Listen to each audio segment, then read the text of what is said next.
Selamat siang Bapak, selamat siang teman-teman. Perkenalkan, nama lengkap saya Maria Teresa, kelas A, program mata kuliah kajian seminar masalah-masalah sosial, program studi sosiologi. Baik, jadi hari ini saya akan mempresentasikan proposal penelitian saya dengan judul Pelaku Pubbing dan Interaksi Sosial, Studi Kasus pada Mahasiswa Prodi Sosiologi dalam Komunikasi Antar Pribadi. Bab 1. Judul yang dipilih di atas berkaitan dengan pelaku pubbing dan interaksi sosial, studi kasus pada mahasiswa sosiologi dalam komunikasi antar pribadi. Judul yang dibuat ini tentunya mempunyai alasan tertentu dan mempunyai latar belakang. 1.1 Latar belakang. Perkembangan teknologi dan informasi yang semakin pesat dan cepat memudahkan manusia untuk memperoleh informasi secara online. Kehadiran handphone membuat manusia dengan mudah mendapatkan informasi, tetapi dengan kehadiran handphone juga membawa berbagai dampak, baik itu berdampak positif dan dampak negatif. Salah satunya adalah memunculkan perilaku pubbing. Perilaku pubbing merupakan perilaku acuh tak acuh seseorang dikarenakan lebih fokus menggunakan handphone ketika berinteraksi dengan orang lain. Di sini, program studi sosiologi merupakan sebuah wadah terkecil dalam sebuah universitas yang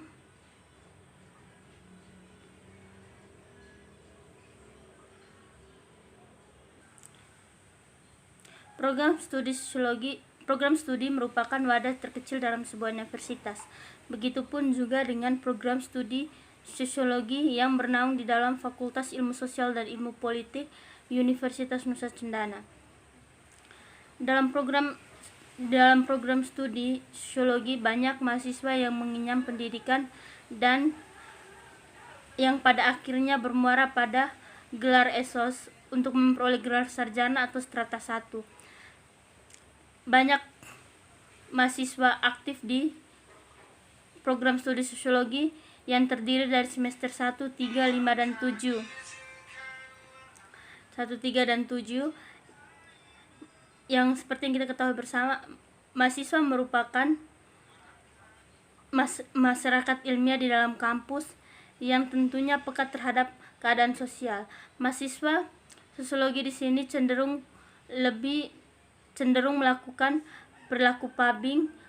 Hal ini diakibatkan dengan adanya fakta bahwa mahasiswa sosiologi rata-rata memiliki handphone Android, dan juga mahasiswa sosiologi lebih suka menggunakan handphone ketika berinteraksi dengan temannya ketimbang melakukan interaksi antar pribadi, sehingga di sini menimbulkan sebuah masalah bahwa dengan ada kehadiran handphone membuat interaksi antar fungsi dan peran interaksi komunikasi antar pribadi tidak berjalan semestinya, karena kehadiran handphone dapat menjauhkan yang jauh dan mendekatkan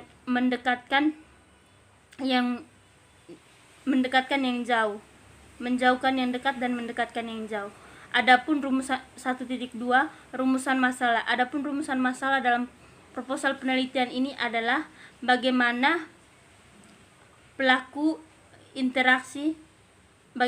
pubbing dan interaksi sosial pada mahasiswa program studi sosiologi dalam komunikasi antar pribadi. 1.3 Tujuan penelitian ini. Adapun tujuan penelitian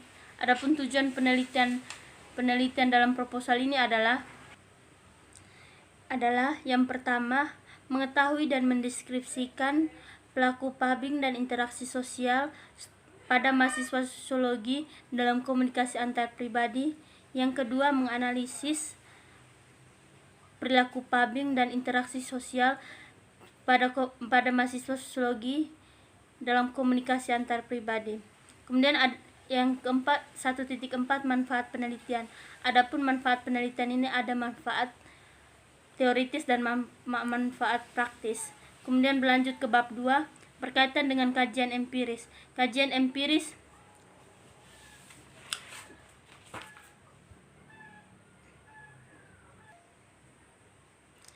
kajian empiris berkaitan dengan penelitian-penelitian yang relevan dengan seminar proposal tersebut. Kemudian kajian literatur di sini berkaitan dengan konsep-konsep yang digunakan dalam proposal penelitian ini. Adapun beberapa konsep yang digunakan dalam proposal penelitian ini yang pertama adalah interaksi sosial. Interaksi sosial yang dimaksud dalam penelitian ini adalah hubungan timbal balik antara individu dengan individu, individu dengan kelompok, dan kelompok dengan kelompok yang saling memberikan kontak dan komunikasi, yang memberikan reaksi dan tindakan sehingga timbulnya kontak dan komunikasi. Kemudian konsep berikutnya berkaitan dengan konsep pubbing. Pubbing yang dimaksud dalam penelitian ini adalah kegiatan atau perilaku di mana satu atau dua orang berkumpul dan mereka mengacukan lawan bicaranya dengan berfokus pada handphone. Konsep berikutnya berkaitan dengan konsep komunikasi antar pribadi, yang mana dalam konsep komunikasi antar pribadi dalam penelitian ini adalah hubungan timbal balik atau penyampaian pesan antara dua orang atau lebih yang secara tatap muka yang saling memberikan umpan balik dan saling memaknai pesan yang diberikan dan memiliki hubungan yang jelas. Kemudian di sini 2.3 berkaitan dengan kajian teori. Kajian teori yang digunakan dalam penelitian ini adalah teori fenomenologi dari Albert Schweitzer, yang mana manusia individu memaknai apa yang dilakukan setiap hari di dalam kehidupannya. Kemudian kerangka berpikir di sini berkaitan dengan penjelasan kerangka pola pikir dari proposal penelitian ini. Kemudian bab selanjutnya berkaitan dengan bab 3. Bab 3.1 metode penelitian. Metode penelitian yang digunakan dalam penelitian ini adalah metode penelitian kualitatif dengan pendekatan fenomenologi. Penelitian kualitatif adalah penelitian yang berupa huruf-huruf. Kemudian informan dalam penelitian ini adalah orang yang sebagai sumber informasi yang diinginkan oleh peneliti. Informan dalam penelitian ini adalah terdiri dari mahasiswa sosiologi dari semester 1, 3, 5, dan 7. Kemudian lokasi penelitian 3.3 lokasi penelitian. Lokasi penelitian ini bertempat di program studi sosiologi Fakultas Ilmu Sosial dan Ilmu Politik Universitas Nusa Cendana, Kota Kupang, Nusa Tenggara Timur. 3.4 berkaitan dengan teknik pengumpulan data. Teknik pengumpulan data di sini menggunakan teknik yang pertama, observasi. Seperti yang kita ketahui bersama, observasi adalah pengamatan, mengamati bagaimana keadaan di lapangan. Kemudian yang kedua adalah wawancara, yang mana di sini wawancara merupakan teknik pengumpulan data yang dilakukan dengan adanya wawancara adalah teknik tanya jawab yang dilakukan oleh si peneliti dan narasumber yang dapat memberikan informasi tentang penelitian tersebut. Kemudian teknik pengumpulan data yang ketiga adalah riset kepustakaan, atau dalam hal ini membaca buku-buku atau literatur yang berkaitan dengan penelitian ini. Kemudian 3.3 berkaitan dengan teknik analisa data.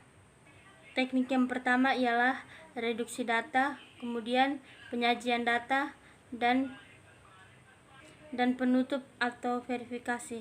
Kemudian validitas data. Validitas data berkaitan dengan apa yang disajikan oleh peneliti sesuai dengan data yang didapatkan di lapangan dan merupakan data yang sesuai dan sesungguhnya seperti apa yang terjadi di lapangan. Kemudian jadwal penelitian berkaitan dengan jadwal di mana peneliti melakukan penelitian berkaitan dengan judul seminar proposal, berkaitan dengan tenggang waktu peneliti melakukan penelitian. Oke, sekian dari saya. Terima kasih.